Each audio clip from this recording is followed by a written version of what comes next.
Yes girls, so we are starting with the next chapter, differential equations of first order and higher degree. So सबसे पहले आपको order और degree के बीच में clearly difference पता होना चाहिए. आई गेस ये आपने किया है छोटी क्लासेस में. So you know that high first order का मतलब होता है d y by d x. This is a first order differential equation. और अब आपकी बुक में इसको वो हर जगह पी से डिनोट करेंगे. So d y by d x is equal to p is first order differential. And degree means जब आपके पास इसकी कुछ डिग्री है, p, p square, p cube and so on.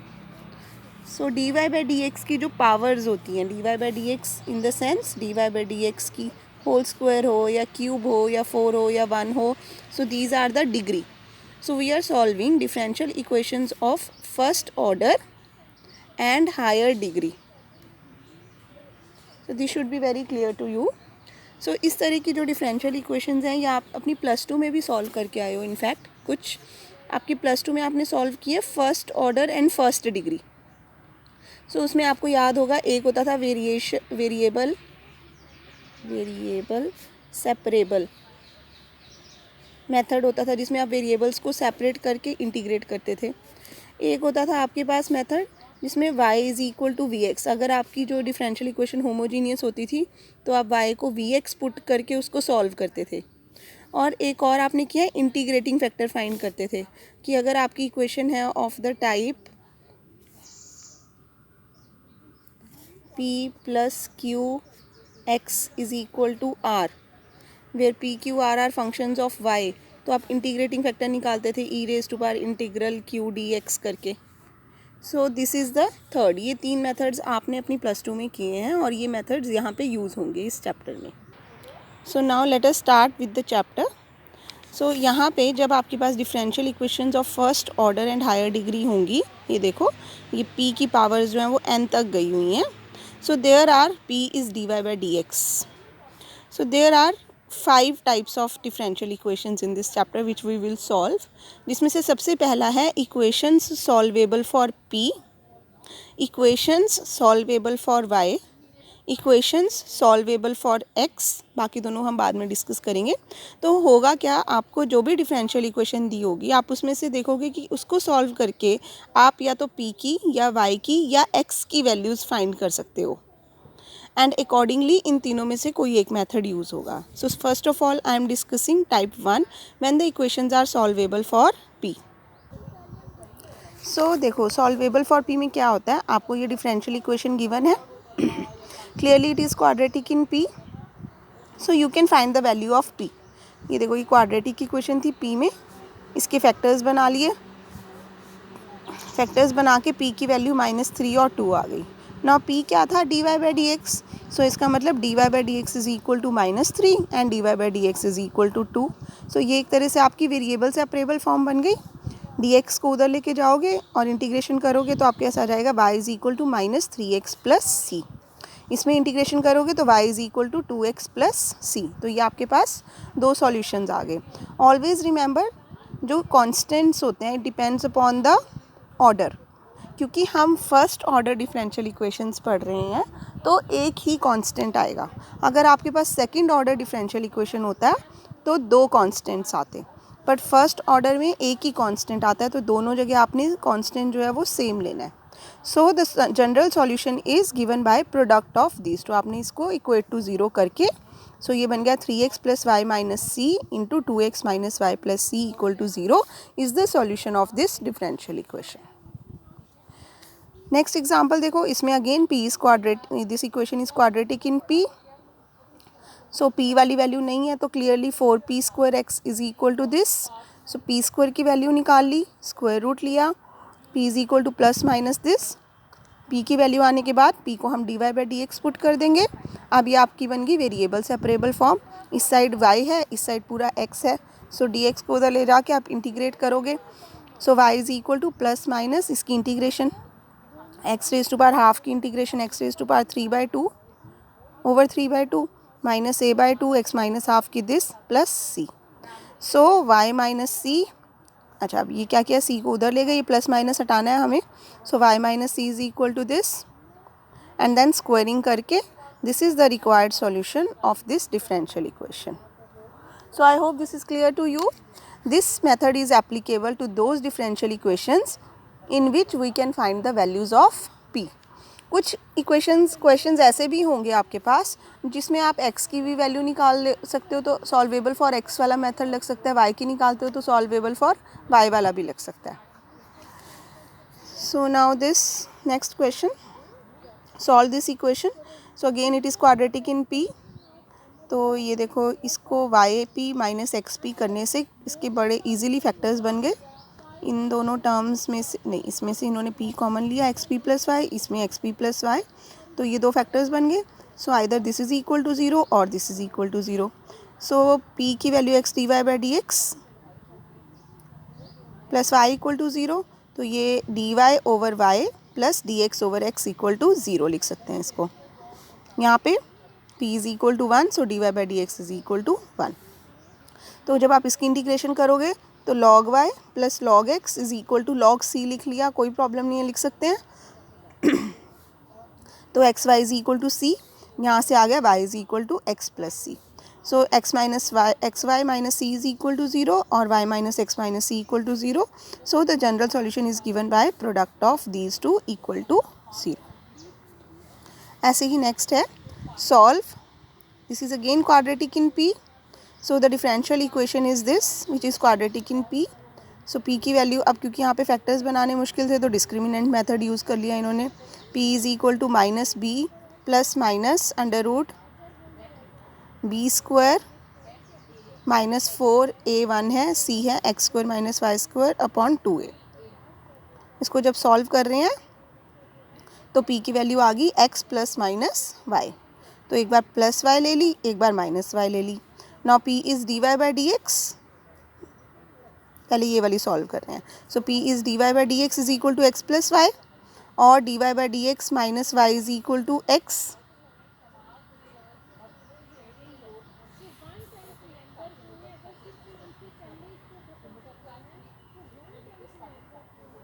So d y by d x minus y is equal to x. So जैसे कि अभी हमने डिस्कस किया था, आपके पास एक होता था d y by d x plus q x is equal to r, q y होता है यहाँ पे. D y by d x plus q y is equal to r type की जब आपके पास डिफरेंशियल इक्वेशन होती है, q and r functions of x होते हैं, तो integrating factor is given by e raise to power integral q d x. And then आप सॉल्यूशन लिखते थे y into integrating factor is equal to integration of r into integrating factor d x plus c. So ये आपने plus 2 में किया है, ये वाली फॉर्म. सो यही वाली फॉर्म यहाँ पे यूज़ होगी. So d y by d x is equal to x plus y में माइनस वाई ले गए तो ये इस टाइप की बन गई. Now p is minus 1, q is x in this equation. So integrating factor is e raised to power integral p dx, that is minus 1 dx, that is e raised to power minus x.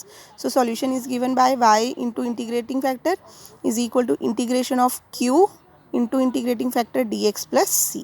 So यहाँ पे first into second function की आप जैसे integration करते हो वैसे integration करोगे.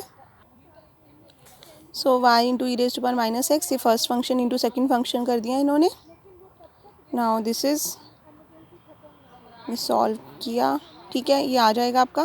Then e raise to power minus x से मल्टीप्लाई करके, so this is the solution. दूसरा था p is equal to x minus y, so इसमें हो जाएगा d y by d x plus y equal to x. Same method से ये इसका सॉल्यूशन आ गया. So solution is given by product of this and this is equal to zero. उसके बाद हम चलते हैं नेक्स्ट एग्जाम्पल पे. सो नेक्स्ट एग्जांपल अगर आप देखते हो, इसमें भी पी स्क्वायर वाली टर्म क्वाड्रेटिक इन पी है ये अगेन.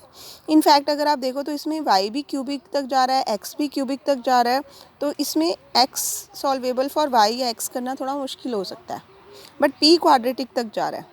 सो इसीलिए इन्होंने सॉल्वेबल फॉर पी किया है. X y square into p square plus 2 is equal to this. Then ये सारी टर्म्स को दूसरी साइड ले गए हैं, इनको मल्टीप्लाई किया तो फैक्टर्स बन रहे हैं. So x into y square p square, x इसके साथ इन दोनों को में से कॉमन लिया एक्स, और इन दोनों में से कॉमन आ रहा है 2y स्क्वायर. फर्दर यहाँ पे a square minus b square का formula a minus b into a plus b. तो अब थ्रू आउट आपका p y minus x common आ गया, ब्रैकेट में बचा x into p y plus x minus 2y square equal to 0. So either this is equal to 0 और this is equal to 0. Now यहाँ पे ये बन गया y dy by d x minus x equal to 0. So ये clearly आपकी variable separable form बन रही है, और they are saying y dy is equal to x d x. तो इसकी इंटीग्रेशन बड़ा इजीली हो जाएगी, y square by two minus x square by two is equal to c की जगह सी बाई टू लिख लिया. अगर आप सी भी लिख लोगे तो आपका आंसर स्लाइटली डिफरेंट आएगा, उसमें कोई प्रॉब्लम नहीं है, बिल्कुल भी सी लिख सकते हो आप इसकी जगह. वो जस्ट एक टू को रिमूव करना चाहते थे, कांस्टेंट है आपको पता है, तो सी लिख लो चाहे सी बाई टू लिख लो. नाउ इसमें जो दूसरी इक्वेशन बन रही है, अब इस पे आते हैं हम. ये बन रहा है x y d y by d x plus x square minus 2y square equal to 0. अब देखो ना, तो ये वेरिएबल सेपरेबल फॉर्म है क्योंकि इसमें वेरिएबल्स सेपरेट नहीं हुए हैं.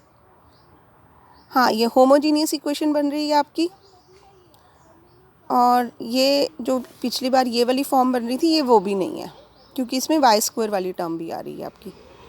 तो इसको इन्होंने कैसे सॉल्व किया है, देखो ये बन गया x square y minus 2y square d x plus x y d y equal to 0.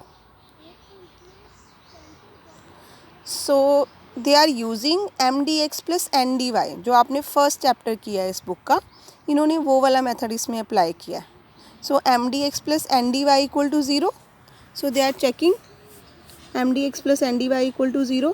Partial derivative of m with respect to y and n with respect to x लेने से they are not equal. So equation is not exact. Integrating factor क्योंकि homogeneous है will be given by first rule 1 over m x plus N y. So ये integrating factor आ गया. इससे पूरी equation को multiply करके नाउ अब आप चेक कर लो रफ में, बेशक यहाँ पे भी चेक करके दिखा सकते हो कि अब ये एग्जैक्ट है. So solution will be given by integral of this y constant plus terms not containing x नहीं है, so 0 is equal to constant. So यहाँ पे ये इंटीग्रेशन आई गेस ईजी होएगी क्योंकि y is a constant. Partial fractions बनाए हैं इन्होंने, पार्शियल फ्रैक्शंस आपको आते हैं बनाने. पार्शियल फ्रैक्शंस बना के अब ये इजीली इंटीग्रेशन हो गई है, लॉग की प्रॉपर्टीज़ यूज़ की हैं. सो ये आपके पास आ गया x raise to power 4 over x square minus y square is equal to. So यहाँ पे ये C1 इन्होंने इसीलिए लिया है कि ये सब जगह C1 लेके एंड में जाके इसको इन्होंने C कर दिया. आप यहाँ पे log C भी लेके चल सकते थे. अगर आप यहाँ पे सीधा ही log C लेके चलते तो log से log कैंसिल हो जाता. तो अगर आप यहाँ पे 2C भी रहने दोगे, इसको इसी फॉर्म में भी रहने दोगे तो भी आपका बिल्कुल ठीक है क्योंकि it is a constant, it can take any value. So ये बन गया आपके पास, इसको उधर मल्टीप्लाई किया x raise to power 4 minus again अब इसको क्योंकि C बोल दिया C times x square minus y square equal to 0. So your solution will be given by product of this and जो यहाँ से हमारा एक सॉल्यूशन आ रहा था ये. सो इन दोनों को मल्टीप्लाई करके this is the required solution of the given differential equation. So next example is solve p cube plus 2x p square this is equal to 0. तो वैसे तो जब क्यूबिक इक्वेशन होती है तो सॉल्वेबल फॉर पी करना मुश्किल है हमारे लिए, बट यहाँ पे अगर आप देखोगे कि जो p है एक कॉमन आ रहा है, जिसकी वजह से जब हम p कॉमन लेंगे तो ये क्वाड्रेटिक इक्वेशन ही रह जाएगी और फिर इसके फैक्टर्स बनाने आपके लिए इजी हैं. सो हैंस क्योंकि क्यूबिक है तो p की अब 3 वैल्यूज़ आ गई हैं फैक्टर्स बनाने से. p equal to 0, p plus 2x equal to 0 and p minus y square equal to 0. So ये इक्वेशन बन गई dy by d x equal to 0. So dy is equal to 0, hence y is constant. dy by dx equal to minus 2x, variable separable form है. So dy by dx equal to minus 2x dx. Integrate करेंगे तो y is equal to minus x square plus c. यहाँ से बन रहा है 1 by y square dy equal to dx, so minus 1 by y is equal to x plus c. So इन तीनों solutions का product will be the required solution of the given differential equation. This is your exercise 2.1.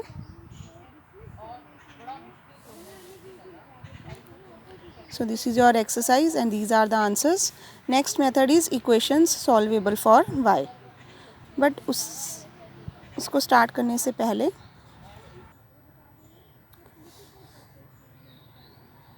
so equation solvable for y में what we will do. I was saying कि ये जो exercise 2.1 है ये आपको solve करनी है एंड सॉल्व करके पोस्ट करनी है. There are also other students in the class, only one student is posting the exercise. बाकी स्टूडेंट्स पोस्ट नहीं कर रहे हैं, तो आपने अपने सॉल्यूशंस जो हैं वो पोस्ट करने हैं क्लासरूम पे. Next is equations solvable for y. So इसमें क्या होता है, अब आपकी जो इक्वेशन है वो y के लिए, देखो y की वैल्यू क्लियरली आपको मिल गई. तो जब आपको y की वैल्यू मिल गई, अब हम क्या करेंगे, इसको डिफ्रेंशिएट करेंगे with respect to x. So ये बनेगा dy by d x is equal to 3 plus log, क्योंकि p is a function of y only, so log p का derivative 1 by p d p by d x. So now this is, अब dy by d x को p put कर दिया फिर से, तो p is equal to 3 plus 1 by p d p by d x. Now p minus 3 is equal to this और p into p minus 3 is equal to this. So आपको dp by dx की value मिल गई. So यहाँ से dx can be written as dp over p into p minus 3. So इसको integrate करेंगे, integrate करके you will get, इसका integration करने के लिए पार्शियल फ्रैक्शंस यूज़ करने पड़ेंगे आपको. पार्शियल फ्रैक्शंस बना लिए हैं इसके, देन इंटीग्रेशन कर दी है plus c dash. Now so 3x is equal to 3 को उधर लेके गए हैं, so 3x minus 3c dash is equal to this. Log हटा के e raise to power 3x into e raise to power minus 3c dash equal to this. So एंड में वो इसको c लिख देंगे बेसिकली इसको. सो ये बन गया 3 by p is equal to 1 minus c times e raise to power 3x, और p is equal to 3 over 1 minus c e raise to power 3x. Now ये जो p की वैल्यू आई है, ये आपने क्या कर देनी है, ये p की वैल्यू यहाँ पे पुट कर देनी है. सो आपने देखो यहाँ पे x in terms of p निकाला है and y is equal to, ये जो p की वैल्यू थी ये यहाँ पुट कर दिया. So which is the required solution of number 1. So equation was solvable for y का पहले डेरिवेटिव किया dy बाई डी एक्स, उससे आपकी ये जो डिफरेंशियल इक्वेशन है ये p में डिफरेंशियल इक्वेशन बन गई. p में डिफरेंशियल इक्वेशन बन के p की वैल्यू आ गई, और वो p की वैल्यू आपने वापस यहाँ पे सब्स्टिट्यूट करके, hence this is the required solution of number 1. So now in the next example देखो, solve y is equal to x plus p cube. Again it is solvable for y. So इसको differentiate किया, d y by d x is equal to 1 plus 3p square d p by d x. D y by d x को p put कर दिया, तो अब ये differential equation बन गई d p by d x में. So d x is equal to d p, integrate करके, अब यहाँ से मुझे p की वैल्यू नहीं मिल रही, यहाँ से मुझे x की वैल्यू मिली है इन टर्म्स ऑफ p. तो अब आप क्या करोगे, x की वैल्यू, दिस x की value in terms of p आप यहाँ पुट करोगे, तो आपको y की वैल्यू भी इन टर्म्स ऑफ p मिल गई. सो इस केस में आपके पास दो तरह से आंसर्स आते हैं. अब आपको x की वैल्यू भी इन टर्म्स ऑफ p मिली है, y की वैल्यू भी इन टर्म्स ऑफ p मिली है. So number 2 and number 3 together constitute the general solution in parametric form. तो p पैरामीटर बन गया अब आपका, और x और y की values in terms of p आके इज़ द सॉल्यूशन. यहाँ पे आपको क्या था, y जो है कम्प्लीटली p की वैल्यू मिल के इसमें पुट कर दिया था, तो y जो है वो आपको x की टर्म्स में मिल गया था. So this equation this is itself is the solution. और जब हमें p की वैल्यू नहीं मिलती in terms of x, but x की value in terms of p मिली है, तो y की वैल्यू भी in terms of p find करके these two equations together constitute the general solution of the given differential equation. ऐसे ही next है सॉल्व. नाउ ये जो इक्वेशन है इसको बोलते हैं हम Lagrange equation. Now what is Lagrange's equation, I guess ये हम नेक्स्ट लेक्चर में डिस्कस करते हैं. अभी आप सिर्फ इतना ही करो. So we will complete this topic in the next lecture.